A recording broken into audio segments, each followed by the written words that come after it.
तर आज तुम्ही बघू शकताय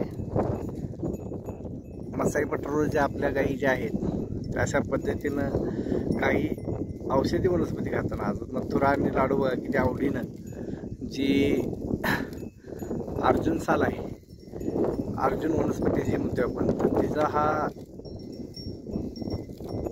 हृदयासाठी अतिशय चांगल्या पद्धतीनं उपयोग होतोय। तर ह्या अशा पद्धतीनं ज्यावेळेस औषधी वनस्पती काही खातात आणि तुम्ही आता बघू शकता,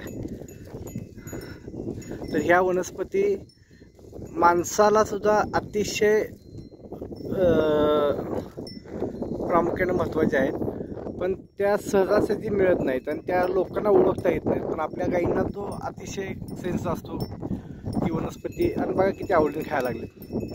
तर ह्या अशा पद्धतीने आपले ज्यावेळेस गायी जातात डोंगरात त्यावेळेस औषधी वनस्पती खातात आणि त्यांच्या दुधातनं मग ते गुणधर्म उतरतात किंवा त्यांच्या तुपातनं जे आपण काढतोय, त्यामुळं आपल्या ज्या गायी आहेत त्या अशा पद्धतीने पठारावर सूर्यप्रकाशात अतिशय आनंद घेताना, आता मगाचा सूर्य तुम्ही बघू शकता किती छान दिसायला लागलाय। आणि हा आपला लाडू बघा, सगळ्यांचा आवडता लाडू सुरभी, त्या अशा पद्धतीनं आयुर्वेदिक वनस्पती खाल्ल्यानंतर त्या दुधात ती आयुर्वेदिक सात्विकता उतरते आणि ते दूध महत्त्वाचं असते। पुन्हा एकदा जय गोमाता, जय गोपाल, छत्रपती शिवाजी महाराज की जय।